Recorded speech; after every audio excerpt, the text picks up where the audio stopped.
Hello बच्चों, कैसे हैं? अच्छे होंगे और अपनी फिजिक्स की पढ़ाई अच्छे से कर रहे होंगे।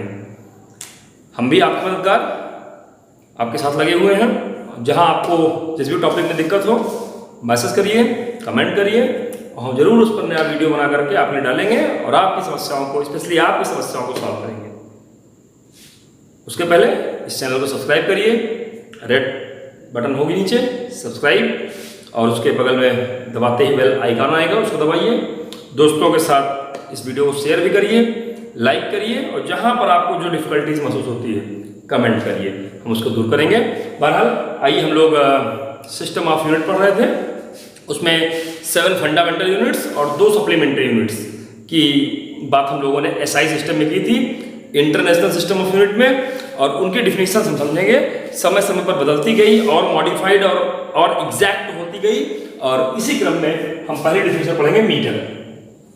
इस समय जो रिसेंट डिफिनेशन चल रही है, the time travelled by light in vacuum in exactly 1/289,792,458 part of second, that is called 1 metre. Second के इतने भाग में 1/289,792,458 इतना एग्जैक्ट पार्ट ऑफ सेकेंड में लाइट वैक्यूम में जो डिस्टेंस ट्रेवल करती है, that is the now definition of standard metre. ये स्टैंडर्ड मीटर डिफिनेशन है। इसके पहले एक प्लेटिनम इरिडियम की रॉड थी, international bureau of weight and measures में रखी गई थी। उस पर 2 निशान लगे हुए थे 0 डिग्री सेल्सियस पर, उनके बीच की दूरी को 1 मीटर शुरू में माना गया था। डिफिनेशंस और मॉडिफाइड हुई, एक डिफिनेशन ये भी आई थी, the standard metre is exactly equal to 1650,763.73 time of the orange colour wavelength of krypton 86 in vacuum. Krypton एक मटेरियल है, उसका एटॉमिक मास 86 है, और हर मटेरियल से पर्टिकुलर वैल्यू की रेडिएशन इमिट होती है, that is the characteristic of that material. हर मटेरियल के, मरकरी के अलग, सोडियम के अलग, सब तरह की लाइट अलग अलग इमिशन रेडिएशन निकलते हैं। क्रिप्टन से निकलने वाले ऑरेंज कलर की वेवलेंथ का 1650,763.73 1650,763.73 times of that wavelength in vacuum is known as 1 standard metre. ये भी एक इनिशियल डिफिनेशन थी, बहरहाल आजकल ये चल रही है। इसके बाद आता है किलोग्राम। What's kilogram? किलोग्राम की जो डिफिनेशन शुरू में ली गई थी, the mass of a cylinder that made by platinum iridium alloy kept in International Bureau of Weight and Measures in Sevres near Paris, that is called 1 kilogram. उस cylinder के मास को ही 1 kilogram माना गया। बाद में इसको और एग्जैक्ट किया गया, the mass of 1 kilogram is equivalent to 5.188 into 10^25 atoms of C12, carbon 12 isotopes का इतने एटम्स 5.188 into 10^25 एटम्स का जो मास होता है, that is equivalent to 1 kg. One second was defined as 1 of 86,400 part of mean solar day. Mean solar day का 1/86,400 part, ये आपका 1 second कहलाता है। अब ये मीन सोलर डे क्या होता है? तो at any place when the sun reached at the maximum height, that is called median. उसको हम दोपहर कहते हैं। सन महत्तम ऊंचाई पे होता है, मैक्सिमम हाइट पे होता है, सबसे ज्यादा गर्मी पड़ रही होती है, उस समय आपको एग्जैक्ट बहुत तेज लाइट आ रही होती है, उस समय जो होता है वो मीडियन कहलाता है। And the time interval between the 2 successive medians, 2 लगातार दोपहर के बीच का जो टाइम इंटरवल होता है, that's called solar day. But all solar days are not equal, क्योंकि पहले किसी और दिन सन के रोटेशन के नाते या अर्थ के रोटेशन के नाते अलग अलग टाइम पर मीडियंस होता है, तो उसके बीच का जो टाइम इंटरवल होता है वो रेगुलर फिक्स नहीं होता है। वो फिर उसका पूरे एनुअली वर्ष भर का जो मीन सोलर डे है उसका मीन निकालते हैं, एवरेज निकालते हैं, that is called mean solar day. तो आपने मीडियन जाना, सोलर डे जाना। मीडियम माने दोपहर, सूरज महत्तम ऊंचाई पर होता है, मैक्सिमम हाइट पर होता है, और 2 सक्सेसिव मीडियंस का time interval that is solar day. And average of all solar days for first 1 year, that is called mean solar day, उसका 1/86,400 time, that is called 1 second. और अब सेकंड की exact definition और अच्छी सी आ गई है, क्या आई है? The time interval in which caesium atom, caesium 133 mass number, ये एटम ऑफ एटॉमिक क्लॉक का सीजियम एटम जितनी देर में 9,19,26,31,770 9, 19, 26, 31, 7 70 वाइब्रेशंस करता है, दैट्स कॉल्ड 1 सेकेंड। तो ये इतने वाइब्रेशंस का टाइम इंटरवल 1 सेकेंड, कितना एग्जैक्ट हम लोग नाप रहे हैं डेफिनेशन को, ये आपको समझ लेना चाहिए। केल्विन 3 हो गया आपका, मीटर, किलोग्राम, सेकंड, सबकी मैंने लगभग 2 डेफिनेशन बताई है आपको। केल्विन पे आते हैं, it is defined as 1/273.16 part of thermodynamical temperature of triple point of water के ट्रिपल पॉइंट का जो टेम्परेचर होता है उसका 1/273.16 टाइम्स 16 पार्ट जो होता है that is called 1 kelvin. Actually triple point का कॉन्सेप्ट समझिएगा कि किसी भी सब्सटेंस का ट्रिपल पॉइंट वो फिक्स टेम्परेचर होता है जिस फिक्स टेम्परेचर पे अगर हम प्रेशर चेंज करते जाएं तो हम उस सब्सटेंस को तीनों स्टेजेस सॉलिड, लिक्विड, गैस में चेंज कर सकते हैं। और वाटर के लिए जो ट्रिपल पॉइंट टेम्परेचर होता है वो 273.16 केल्विन होता है। तो उसका इतना ही पार्ट 273.16 पार्ट ही 1 केल्विन कहलाएगा। ये डेफिनेशन आपको समझ में आनी चाहिए। ट्रिपल पॉइंट क्या है?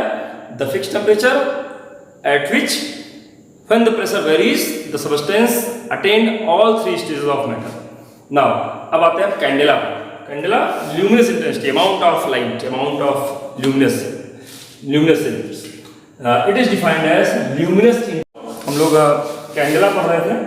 It is defined as luminous intensity of 1/60,000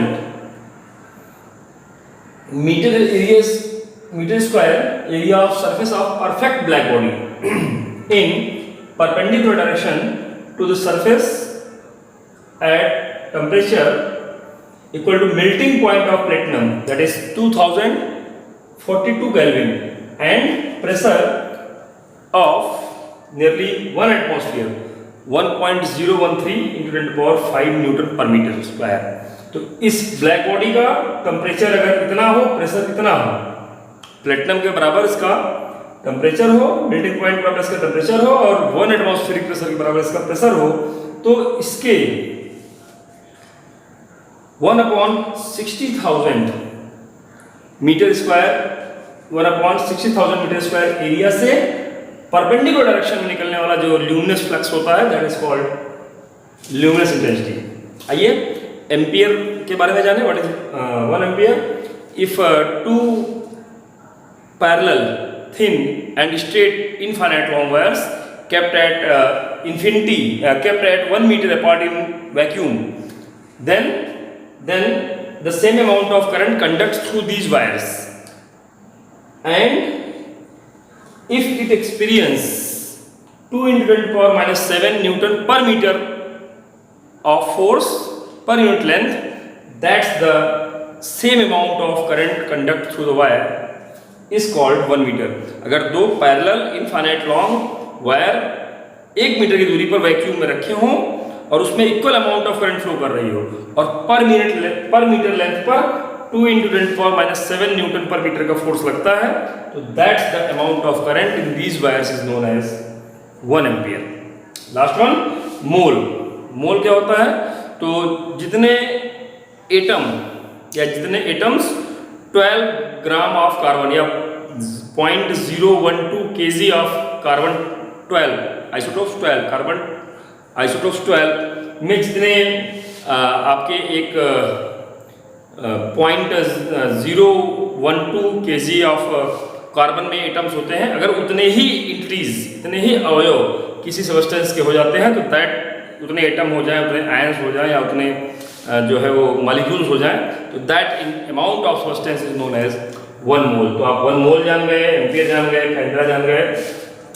exactly सबकी डेफिनेशन आपने जानी और बहुत जरूरी है ये चीजें आपके लिए समझ में आना। तो इसको तैयार करिए, एग्जाम में डेफिनेशंस पूछी जाती हैं और इसका मतलब भी समझ में आना चाहिए। ये पूरी फिजिक्स के सारे क्वांटिटीज के रिप्रेजेंट इनके मल्टीप्लिकेशन डिवीजन सभी क्वांटिटीज की यूनिट्स को हम लोग निकाल पाते हैं। ये फंडामेंटल यूनिट्स हैं, तो इनको जानना तो बहुत जरूरी है। और इनका मतलब भी इनको जो है वो इस चूजन स्टैंडर्ड को कौन डिफाइन करता है, तो मैंने कहा international bureau of weight and measures. तो इस पर आप तैयारी करिए। गुड लक बच्चों। लोग 7 फंडामेंटल यूनिट की डिफिनेशन सीखने के बाद एसआई सिस्टम में 2 सप्लीमेंट्री यूनिट्स ही हैं, उनको जानना भी उतना ही इंपॉर्टेंट है। आइए हम लोग जाना जाए कि what is the supplementary unit. The first one is the radian. किसके लिए है? ये प्लेन एंगल के लिए है। इन अ प्लेन, कोई सर्किल है उसके प्लेन में जो एंगल बनता है that is called theta, that is plane angle. 1 radian is the angle is suspended by arc. कोई आर्क हो S, रेडियस R हो, suspended by the arc of length equal to the radius of circle, that's at center, that's the plane angle is known as 1 radian। तो plane angle होता कितना है? arc upon radius होता है। arc AB और radius R, that is theta। अगर arc की लंबाई radius के बराबर हो जाए, arc length equal to radius, R जो है वो arc AB की वैल्यू R के बराबर हो जाए, radius के बराबर हो जाए, तो RAB कट जाएगा, 1 रेडियन आ जाएगा। तो 1 रेडियन सेंटर पे सस्पेंडेड वो एंगल होता है जो उस आर्क द्वारा बनता है जिसकी लंबाई रेडियस के ही बराबर होती है। समझ में आ गया होगा। आइए, net plane angle at the centre. Plane angle कितना बनता है सेंटर पे? तो थीटा। पूरा सर्किल कितना होता है? 2 पाई आर। पढ़े सरकमफेरेंस अपॉन रेडियस डिवाइड करेंगे तो 2 पाई रेडियन। तो सेंटर पे जो पूरे एंगल, पूरा जो प्लेन एंगल बनता है वो कितना होता है? 2 पाई रेडियन होता है। तो रेडियन क्या होता है? प्लेन एंगल की यूनिट है, सप्लीमेंट्री यूनिट है, क्या आप समझ गए। आइए स्टेरेडियन समझने इस तरीके से। सॉलिड एंगल 3D, ये कोई स्फीयर है और उस पर अगर कोई हिस्सा, कोई एक पर्टिकुलर सरफेस एरिया ले लिया जाए A, रेडियस R है, तो जो सेंटर पे वो एरिया एंगल बनाता है that is called omega. It is the solid angle suspended by the surface area of sphere equal to the square of radius. मतलब सरफेस एरिया की वैल्यू कितना है? स्क्वायर ऑफ रेडियस है। Then it incident the angle at centre that is called 1 steradian. तो बहरहाल solid angle क्या होता है? Surface area upon radius square. Surface area को a से रेडियस स्क्वायर r स्क्वायर, तो ओमेगा से दिखाया जाता है सॉलिड एंगल को, तो a बाई r स्क्वायर। तो यहाँ पर a इज इक्वल टू, अगर r स्क्वायर हो जाए, बताया मैंने कि surface area of sphere equal to the square of radius हो जाए, a बराबर r स्क्वायर हो जाए, r square upon r square मतलब 1 स्टेरेडियन। 1 स्टेरेडियन इसका एंगल आ जाएगा।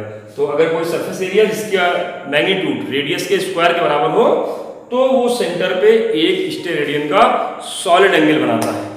तो बहरहाल एक पॉइंट पर, एक सेंटर पे कुल कितना सॉलिड एंगल बन रहा है? फुल कितना बनेगा? तो full surface area upon radius square, तो net solid angle at center, किसी पॉइंट पर सेंटर पर पूरा सॉलिड एंगल कितना बनेगा? तो total surface area upon radius square. Total surface area sphere का कितना होता है? स्फीयर का सरफेस एरिया होता है 4 pi r square. Upon r square करने पे r स्क्वायर कटेगा, 4 पाई स्टेरेडियन।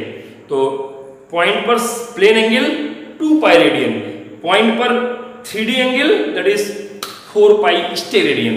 तो सॉलिड एंगल भी ध्यान में आ गया आपको, प्लेन एंगल भी ध्यान में आ गया, और अच्छे से इस कॉन्सेप्ट को क्लियर कर लीजिए।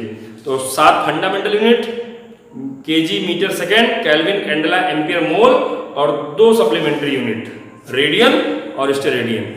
एसआई सिस्टम पूरी तरीके से रटा हो, जो कि आगे सारी यूनिट इन्हीं फंडामेंटल यूनिट्स के रूप में ही मिलने वाली है। These units called derived unit.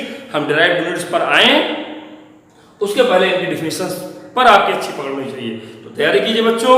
Video like, share और सब्सक्राइब करके बेल आइकन बटन जरूर दबाइए, जिससे हम आपको पूरी मदद कर सकें और आप हमारे साथ जुड़ करके अपनी पढ़ाई को अच्छे से आगे बढ़ा सकें। गुड लक बच्चों।